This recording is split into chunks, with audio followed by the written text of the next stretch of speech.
Hey guys, welcome back to the BuzWeaver channel, and in our top stories today, Ghislaine Maxwell offers to testify before Congress, but with major conditions, including immunity. Now, I wanted to point this out because suddenly we go from Trump and the Russian collusion story that was hinged on everything that the Democrats were trying to do to destroy Donald Trump among the lawfare, and now they're trying to connect dots, of course, use guilt by association, in other words, on older information that many people already knew. They're trying to resurrect it as new and provide it with new branding. As we can see here, it is heavily covered here by the various media outlets. As you can see here, they're going to consider that MSNBC is going to be more leaning left, and then we have a lot more towards the center and then towards the right. So I just wanted to kind of point out that this story is rather pervasive in the space, as the kids like to say. So from the Daily Wire, Ghislaine Maxwell sends Congress list of demands for deposition. Now, the concern I've heard in some rumor circles is that Trump would give her a pardon. I don't see that happening at all. I see this kind of being maybe a potential leveraging point for Democrats or a potential distraction from something else. But what is that something else? Because we already know, for example, that Tulsi Gabbard is going after the Obama administration and revealing information about what we have talked about here on the BuzWeaver channel, the establishment uniparty working against Donald Trump. Part of that being the Russian collusion, as well as just keeping their eye on Trump himself. So Ghislaine Maxwell, a longtime companion to deceased offender Jeffery Epstein, is threatening to refuse cooperation with Congress if she is not granted immunity or given other concessions for a deposition. So basically what was being said was that she would not be able to use her, or if she used her Fifth Amendment right, as I understand it, of course, you use that so that you do not self-incriminate. And the premise, of course, being that, you must consider yourself to be guilty of something if you utilize the Fifth Amendment, but it is used there to protect yourself from self-incrimination. In other words, like if a hostile Democrat is on the, is questioning her, would they be able to dig something out of her and then, of course, expose maybe something that she would not want to expose? That's kind of the very general idea of it all. Of course, you guys are probably familiar with the Fifth Amendment. The demands were outlined in a letter sent on Tuesday to House Oversight Chairman James Comer after he issued a subpoena last week to Maxwell, who is serving 20 years in prison, as we know, for conspiring with Epstein.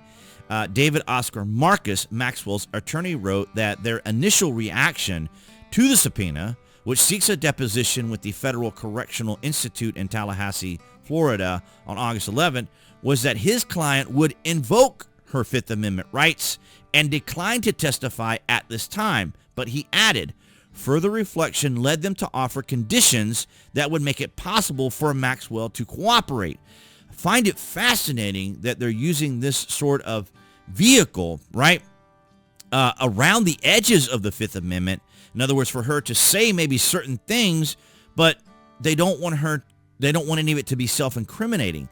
The committee questioning Maxwell in prison and without a grant of immunity are non-starters, Markus warned. He said Maxwell cannot risk further criminal exposure in a politically charged environment, and warned that potentials for leaks from prison would create real security risk and undermine the integrity of the process.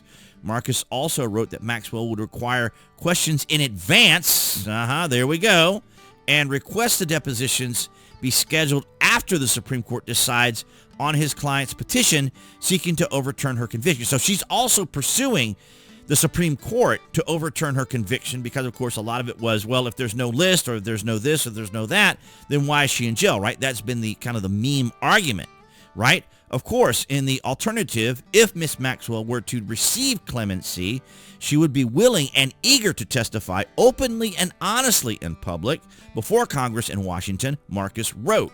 She welcomed the opportunity to share the truth and to dispel the many misconceptions and misstatements that have plagued this case from the beginning. So in other words, it sounds like, in a way, just my opinion, that they want her to be able to say certain things in certain ways about certain people, but without her being further implicated on something or accused of something further or more. I mean, she's already involved in trafficking. Okay, that's bad enough. So this is why I don't see them or see the president giving her any particular type of pardon. Now, I want to just preference this with a little bit of information from Fox News here on Laura Ingraham. And, of course, you see here Ghislaine Maxwell threatens to dodge Epstein's questions unless demands are met. And I just want you really to hear kind of the premise and intro of this. It doesn't really go into Ghislaine as much as just the current climate and environment that we're in. Here with me is Byron York, Fox News contributor, and Matt Tower, reposter and political analyst. Byron, let's start with you. It really is quite something for the Democrats to now try to resurrect Epstein when we find out that the core of their identity for 10 years has been that Trump is illegitimate as a politician and a president because of the Russia story. The core of their identity, it's all exposed. What next for them? And we could see it all this week. It was really an extraordinary moment when we learned that the intelligence community had lied about its assessment of Vladimir Putin's efforts to meddle in the 2016 election. They had told us that Putin did it specifically to help elect Donald Trump. Then we found out from Tulsi Gabbard, as you said, that that wasn't true. They didn't have any evidence to suggest that. And at that very moment, thousands and thousands of statements from Democrats, from people in the press, from their allies in the media were shown to be false. And the astonishing thing was, at that very moment, some of these same people, Democrats in Congress, people in the press, were spinning up another scandal hysteria to match the Russian scandal hysteria, and this about Jeffrey Epstein. In the absence of any evidence to show wrongdoing by Donald Trump, they're talking about a... So you guys get the premise here, and that is that they're shifting gears from what was their original argument, right, back in the day on Russia and this, that, and the other, because they know that what Gabbard has found is very incriminating, right? She's not digging up conspiracy theories and posts online.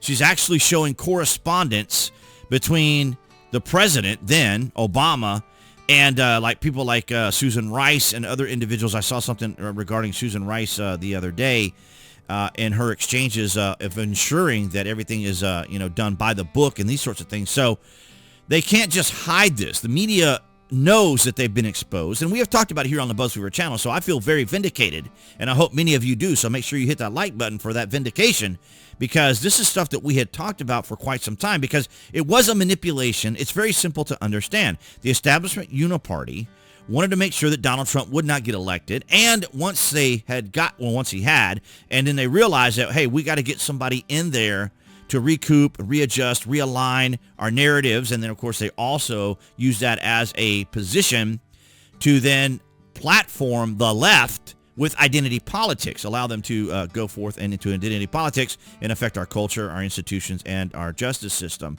And so here is a bit of a message here. Here's Jan Evelyn here, and we got a message here from News to ABC. I'm not sure where that is. A congressman from Tennessee is making strides in his fight to uncover more information in the Jeffrey Epstein case. Tim Burchett says the House Oversight Committee has approved its motion to subpoena Ghislaine Maxwell for a deposition, meaning she will be interviewed before Congress on the Epstein case. Maxwell is serving time for her role in the sex trafficking operation. Burchett says her testimony could expose how Epstein operated and who may have helped cover it up. The longer we go on with this, the more it gives the idea that something is amiss here. And you got to realize the Democrats had 4 years to do something about it. Now they're bringing it up. Meanwhile, So you see, and that's just it, right? The more people hear things like, well, it's on my desk, we're going to release it, and then it doesn't get released, brings a lot of questions into people's minds, because it's like, okay, so what's going on? And of course, once everyone's mind starts spinning, especially the social media types online and so forth, and within the media or within the political parties, of course, they're all using this for leverage. So it's kind of a tit for tat back and forth as to who this benefits or who it might benefit. But of course, the Democrats are trying to take ownership of it because they are sinking. Their approval rating is absolutely in the gutter, and they're struggling right now. So this issue with Epstein has become kind of a little bit of a life ring for them. But I welcome your thoughts and comments down in the public section, what you guys think is going to transpire with this, if it does transpire and she is given the opportunity to go before Congress. So I welcome your thoughts down there in the comments section as this continues onward. And of course, I want to thank all of you guys across New Tech, that's BitChute, Rumble, and Odyssey, for your guys' continued support. And appearing there on the screen, that would be the channel icon for everyone watching on YouTube. You guys can click on that to subscribe, as well as to select notifications. That way you know when there's content here on the channel. And I'll see all you guys in the next video.